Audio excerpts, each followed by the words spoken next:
যাদেরকে 500 টাকার জায়গায় 1000 টাকা দিলে ওয়াজের বা মোনাজাতের ভাষা পরিবর্তন হয়ে যায়, এদের কথার কোনো উত্তর আমি দিতে চাই না। এদেরকে আমার এত বেশি করুণা হয়। বড় বড় মৌলানা সাহেবরা ইউনূস সুৎকুর, এর চেয়ে মহাপাপী আর কেউ নাই। এখন আসার সময় দেখলাম সেই মৌলানা সাহেবই দোয়া করতেছে, হে আল্লাহ, নবীর পরেই যাকে স্থান দিতে হবে সেই ইউনূসের পক্ষে বলেন সবাই আলহামদুলিল্লাহ।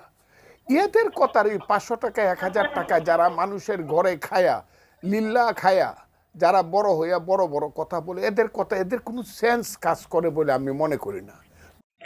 বিসমিল্লাহির রহমানির রহিম। উনি আমার একজন সম্মানিত ব্যক্তি আর কি, আমি ওনাকে অনেক আগে থেকেই সম্মানের চোখে দেখি, কিন্তু ওনার টক শোতে উনি প্রচুর আসে এবং মনে হয় যে কথা বলার জন্যই উনি কথা বলে। ইদানিং আমার এরকম মনে হচ্ছে আর কি, সব দিকেই কথা বলে।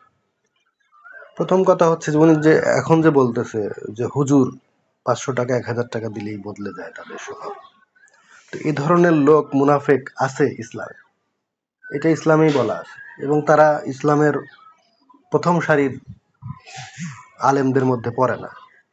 তাহলে তাদের রেফারেন্স টেনে আপনি তো ইসলামকে দোষী সাব্যস্ত করতে পারেন না। এটা হচ্ছে প্রথম কথা। আপনাকে তো সবকিছু যেভাবে করা উচিত সেভাবেই করতে হবে, যেভাবে সমালোচনা করা উচিত সেভাবে করতে হবে। আপনি প্রতিষ্ঠিত আলেমের কাছে যাবেন, কোনো কোনো ব্যাপারে যদি ইসলামিক মন্তব্য প্রয়োজন হয় তাহলে প্রতিষ্ঠিত আলেমের কাছে যাইতে হবে। আপনি ওই 500 টাকায় বদলে যায়, 1000 টাকায় বদলে যায়, এই টাইপের লোকজনের কাছে যাওয়ার দরকারটাকে আমি বুঝি না।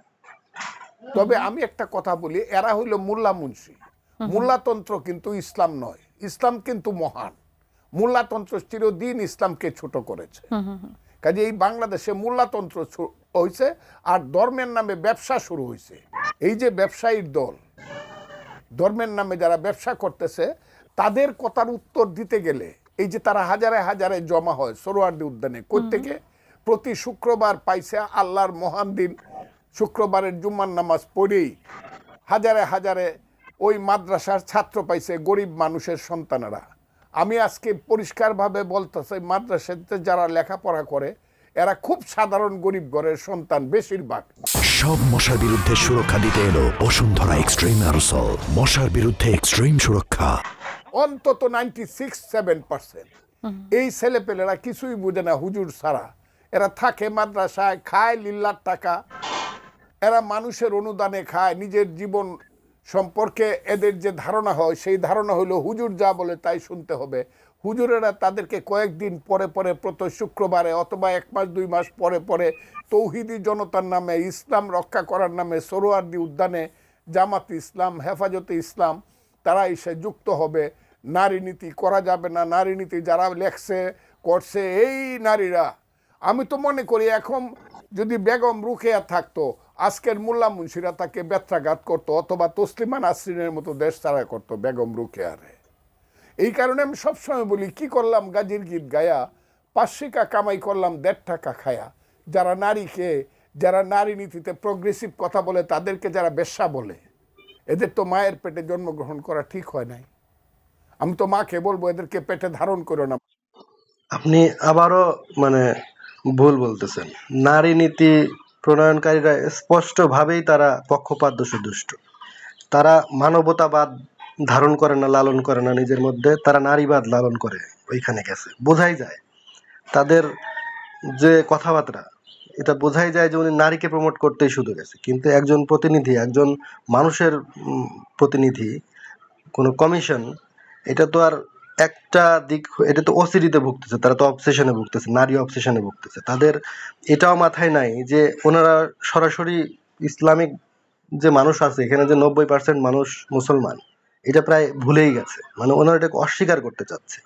ওনারা কোনো প্রতিনিধি সেখান থেকে নেয় নাই। মানে ওনারা বলতে চাচ্ছে যে এসব কিছুই নাই, সেকুলার চলবে। সেকুলার যে চলবে, আপনি চাইলেই তো হবে না সেকুলার। সেকুলার তো আবার ওই 90%-এর মধ্যে বৃহত্তর মানুষ চাইতে হবে সেকুলারিজম, তারপরে না আপনি সেকুলারিজম আনবেন। কাজেই আপনি এক কমিশন পুরো দেশকে বদলে ফেলে সেকুলার করে ফেলবেন, হবে না তো। এটা তো পলিটিক্যাল একটা প্রক্রিয়া হওয়া উচিত। সেকুলার কোনো পলিটিক্যাল পার্টি গঠন করেন, সেইখান থেকে আপনারা দেশ বদলানোর এজেন্ডা নিয়ে আসেন। ভোটের মাধ্যমে যদি আপনাদেরকে মানুষ ইলেক্টেড করে, তাহলে আপনারা ওই সমস্ত নীতি প্রয়োগ করে আপনাদের যা ইচ্ছা তাই করতে পারবেন, সমস্যা নেই। আর সেকুলারিজমের শুরুটা তো যে আমার শরীর আমার অধিকার, শুরুটা তো এইখান থেকে যে আমি ছোট ছোট চুল রাখবো, হাফ প্যান্ট পরবো, কিন্তু শেষটা তো হচ্ছে সেই আমেরিকান ওই দল দল লোকের মতো যারা উলঙ্গ থাকতে চায়, বলে যে মানুষ জন্মেছে উলঙ্গ, প্রাণীরা সব উলঙ্গ, ইনোসেন্ট, নিষ্পাপ, মানুষও জন্মাবে উলঙ্গ, থাকবে উলঙ্গ এবং এরাও হবে নিষ্পাপ। তো এটা হচ্ছে সেকুলারিজমের মধ্যে পড়ে, যেটা আমেরিকায় অ্যালাউ করতে পারতেছে না সব জায়গায়। আমেরিকায় সব জায়গায় এটা অ্যালাউড না, একটা নির্দিষ্ট স্থানে যা বলছে যে এটাতে এখানে তোমরা ন্যাংটা থাকো, সমস্যা নেই। তো ওই দিকে কি যেতে চাচ্ছি নাকি আমরা? আমাদের ওই দিকে যাওয়ার কোনো ইচ্ছা নেই। আর মোল্লারা যায়, কোন মোল্লাটাকে কোন মাদ্রাসার ছাত্র মানে এতটা বর্বর হয়ে উঠছে যে দেশের ক্ষমতায় এসে 15 বছর 20 বছর থেকে দেশের উপরে জুলুম নির্যাতন করছে? এরকম ঘটনা নজির কি আছে? আছে, কিছু বিচ্ছিন্ন ঘটনা ঘটতে পারে, কিন্তু সেটা আওয়ামী লীগই তন্ত্রের তুলনায় একদমই নগণ্য। এটা নিয়ে তো কথা বলার কিছু নেই, ওনাদের তো ক্ষমতাই আসেনি একবারও। আপনি গঠনমূলক কথা বলেন যে জামাতকে তার 71 যারা সক্রিয় ছিল তাদেরকে বাদ দিয়ে আসতে হবে, জামাতকে তার নাম বাদ দিয়ে আসতে হবে, এভাবে এরকম কথা বলা যাইতে পারে। কিন্তু হুজুরের কথা শুনে মাদ্রাসার ছাত্র, ইটস গুড থিং। যদি হুজুর ভালো কথা বলে আর যদি সে শোনে তাহলে ভালো কথা, সমস্যা কি? মা বা ইভেন মৌলানা মৌলভী সাহেবদের ঘরে যে মায়েরা বোনেরা, তাদেরকে বলবো তোমরা এদের বাচ্চা পেটে নিও না, এরা তোমাদেরকে খুব ছোট নজরে দেখে। আমি খুব কঠিন কথাগুলো, এই this time once it will come, যে বাংলাদেশের লক্ষ কোটি মহিলা, তারা তো 50%, 18 কোটি মানুষের মধ্যে আমার মা বোনেরা তো 9 কোটি। এই 9 কোটি একদিন রাস্তায় বেরিয়ে এদের বিরুদ্ধে, এদের পাতে ভাত দিব না, এদের জন্য তরকারি রান্না করব না। আপনি নিজে ডাক দেন, ডাক দিয়ে দেখেন যে আপনার ওই নারীবাদী নারীদের সাথে কয়জন আছে, আর এই যারা নারীবাদীদেরকে পছন্দ করতেছে না তারা কয়জন আছে। তখন তো বলবেন যে ওরা তো মূর্খ, কিছুই বোঝে না। এত শিক্ষিত হওয়ার প্রয়োজন নাই। যে শিক্ষা চুল কাটতে উৎসাহিত করে, যে শিক্ষা পুরুষের পোশাক পরতে উৎসাহিত করতেছে, আপনি সমাজে তো দুরবস্থা শুরু হয়ে গেছে। মেয়ে মেয়েকে বিয়ে করতে যাচ্ছে, ছেলে ছেলেকে বিয়ে করতে যাচ্ছে। এটা তো কালচার, মানে কালচার মার্জ হয়ে যাওয়ার কারণে ছেলে ছেলের কালচার প্র্যাকটিস করা শুরু করছে, মেয়ে মেয়ের কালচার প্র্যাকটিস করা শুরু করছে। কয়েকদিন পরে কোনোটাই থাকতেছে না। সে ছেলেও নিতে চায়, মেয়েও নিতে চায়, সব একটা খিচুড়ি পাকানোর চেষ্টা করতেছে।